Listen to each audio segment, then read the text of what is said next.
Y'all know what's going on. It's time for another episode of Doing Time with Joe. I'm your host, Joe Baker. Look here, check this out, y'all.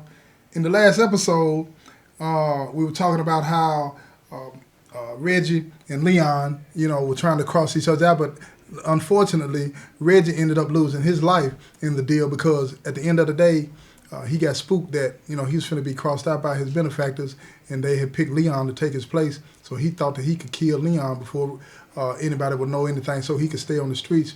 But he didn't understand the power, of love. When Laurie fell in love with Leon, she tells Leon what's really going on. And now here we go. Reggie's dead. Now all of a sudden they got Leon in jail pending trial, for first degree murder.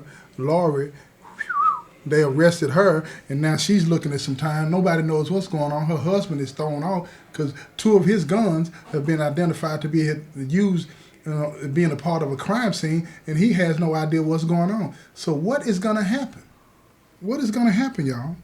It's a lot more to talk about. A lot more to talk about. You know what I'm saying? So let's get to that.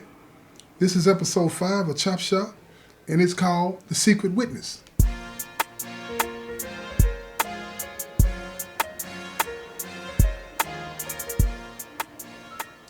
Look here, y'all. Leon is in jail. Brian has talked to Laurie to find out what was really going on. Brian is taking care of all the business. He's got 2 businesses to run by himself for the time being. He cleans up everything, making sure that nothing can be attached to him or Leon in any illegal way from the way things have been run down to him from Laurie. So everything is good on that front. The problem that they had with Reggie being a part of their business, that has been solved in a nasty way. But look here, y'all, it's the streets. That's what this is. You feel what I'm saying? But it's not over. It's not over. Why is that? Because Laurie is married to a cop. And the last thing they want to do is to have their officer implicated in drug deals with a major drug dealer with 2 of his guns, caught up in the mix. One of them, the bullet recovered from the head because they run ballistics on all guns that are issued to police, so they know it came from his gun, even though they haven't recovered the weapon. And then the other gun that was left in Reggie's hand, that belonged to him too. So the DAs, you know what they do? You know what they do, y'all? They put Laurie in the headlock. You better tell us what's going on or you going to jail. And then her husband he pushing. So she come clean and tell them everything. They got the whole story except, and this is where she kept it street. She doesn't tell them that Brian and Leon have been laundering money for Reggie. She tells them that Reggie was trying to force them to do some stuff and they didn't want to do it. And that's what happened with that altercation. Now, the police, they're not stupid, but they took what they could get. So they bumped down on Leon. They said, look, we know you were the victim. He was trying to pressure you to do something you didn't want to do. But why were you at his house? He didn't respond to anything. He's told his lawyer he don't have nothing to say. Plus, he had told his lawyer the truth. So his lawyer is just sitting there listening. Said, my client has nothing to say other than it was self-defense. They don't want to hear that. So Laurie is the witness, y'all. She's prepared to testify against Leon to stay free. But she's leaving the story a little loose to give him some wiggle room. It's the best she can do. She does have feelings for him. But at the end of the day, man, Leon's not upset at all. He's disappointed that he might be going to prison, but the way he looks at it is like the problem that they had because of the decision that they made, it is what it is. The problem has been solved. But it's going to cost him. It's going to cost his friend. It's going to cost everybody that depended on him because he's going away if she testifies.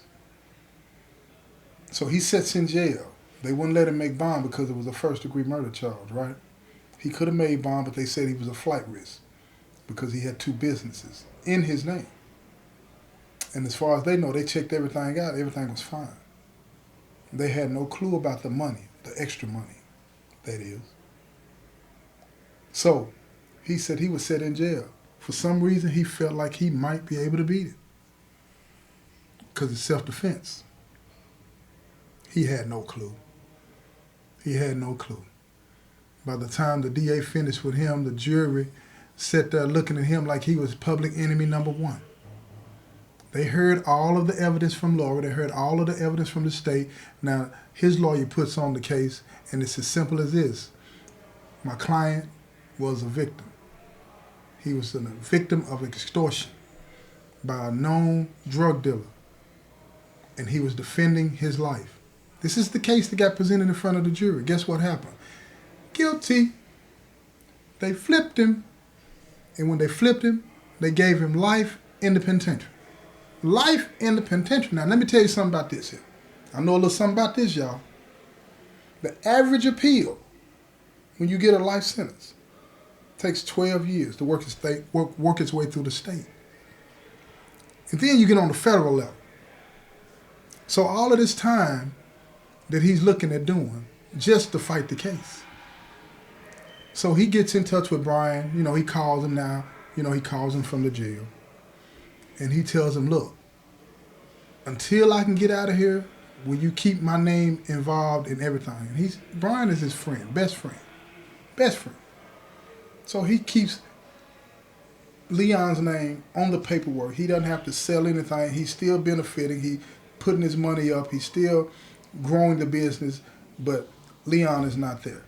He tries to include him as much as he can, but he's not there. So Leon is still making money and is in prison. And Brian understands the sacrifice that Leon made for them in their business. But he doesn't tell the family at all. He doesn't even tell his wife, Reese. He doesn't even tell her because he doesn't want her to know how dirty his hands have been. You feel me? So at the end of the day, now Leon is sitting in jail, fighting the case. Appeal after appeal, the case is being kicked back. No. They're not buying it. And guess what happens? Laurie gets a divorce from her husband after about 5 years. He can't take it. He can't get past it. So she gets in touch with Leon. And she finds a way to get approved to go visit him. And she goes to visit him. And she tells him, look, it was some funny stuff going on with this case. They forced me to testify against you, or they were going to put me in jail. And they made me say that you were a known drug dealer, this and that, and you had ties to him. But she said, I didn't want to do that.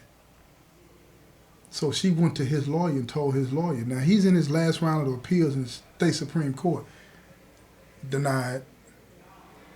When he went to the federal courts, they got a federal public defender because he didn't want to spend any more money. He had spent tens of thousands of dollars fighting with these lawyers, but he had learned a lot of the law himself. So when he got on the federal court, he got a federal public defender until they figured out he had money. And then he worked out something to keep the federal public defender, but he was going to end up, losing him. He had to get a paid lawyer, but the federal public defender stayed on, giving him advice, telling him the strategy of the case and so on and so forth. And what they found out is that the state had someone that they were working with that knew what Reggie had been doing. He was extorting people into laundering money for him. They had this information, this exculpatory information, and they never turned it over to the defense. They never exposed the fact that there was a CI working the case as well. It's a Brady violation. And basically what a Brady violation is if they have a confidential informant that's working on the case, they have to reveal that information to the defense. If they don't, it's an automatic reversal. So when they found this out, Leon's lawyer, on the federal issue, when they found this out, they took it to the judge. The judge says, case thrown out. Now, he spent 12 years, y'all, fighting this case. He gets on the federal level, and after 18 months of fighting the case, they dismissed the case, threw it out. The state said they were going to retry it, but the federal judge recommended, you need to find a way to plead this case out because I'm going to exclude your main witness. Your main witness is tainted and flawed. Without the main witness, without Laurie, you have no case. You have no case. So they made they made Leon a deal. They made Leon a deal. And Leon took the deal. Leon took the deal. Dropped the charges of the second-degree murder. Dropped the charges of the second-degree murder and gave him 20 years. With the time that he had in, he gave him time served.